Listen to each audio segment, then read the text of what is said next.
Hello, good morning.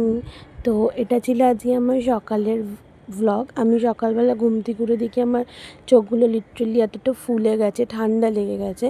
তো তারপরেই আমি ব্রাশ করতে চলে যাই। আর ব্রাশ করতে করতে দেখি বাইরের ওয়েদারটা ঠিক এরকম ছিল, চারদিক পুরো মেঘলা অন্ধকার হয়ে গেছিলো, যেন মনে হচ্ছিলো সন্ধ্যে 6টা বাজে। তো তারপরে আমি ফ্রেশ হয়ে মা আমাকে এখানে ছাতু দিয়ে দিয়েছিল। আমি সেই ছাতুটা খেয়ে নিচ্ছিলাম। তখন 9টা 10 বাজে। দেন আমি ছাতু খেয়ে স্নান করতে চলে গেছিলাম। স্নান করে ফিরে এসে আমি জানলায় গিয়ে দেখি বাইরের কন্ডিশনটা ঠিক এরকম, মানে ওইটুকু টাইমে এতটা বৃষ্টি হয়েছে যে গলির ভেতর অবধি জল ঢুকে গেছে। তারপরে ভাবলাম আজকে তো আর এতটা জল ভেঙে অফিস যাওয়া পসিবল নয়, তো বাড়িতেই থাকতে হবে। তো কী করব সেটাই ভাবছিলাম। তারপরে ব্রেকফাস্ট এখানে করে নিলাম। আর ব্রেকফাস্টটা আমি করে নিয়ে ভাবলাম কী করে টাইম স্পেন্ড করা যায়।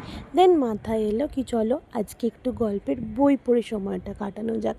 আর আমি এরকম গল্পের বই পড়তে ভালোবাসি। আমি যখনই ফ্রি টাইম পাই এরকম আমি গল্পের বই পড়ে আমি আমার টাইমটাকে এনজয় করি। আর আজকে আমি এখানে পড়ছিলাম মৈত্রেয়ী দেবীর নহন্যতে। যারা বইপ্রেমী, যারা বই পড়তে ভালোবাসে তারা জানে এই উপন্যাসটার সম্বন্ধে। এটা নিয়ে আমাকে আর আলাদা করে কিছু বলতে হবে না। তো গল্পের বইটা পড়তে পড়তে বাইরের ওয়েদারটার দিকে দেখলাম। ওয়েদারটা বাড়িতে বসে আজকে সত্যি খুব এনজয় করছিলাম। কিন্তু আজকে আবার বিকেলে আমাদের একটা জায়গায় যাওয়ার ছিল, জানি না এই ওয়েদারের জন্য সেখানে যাওয়া হবে কি না।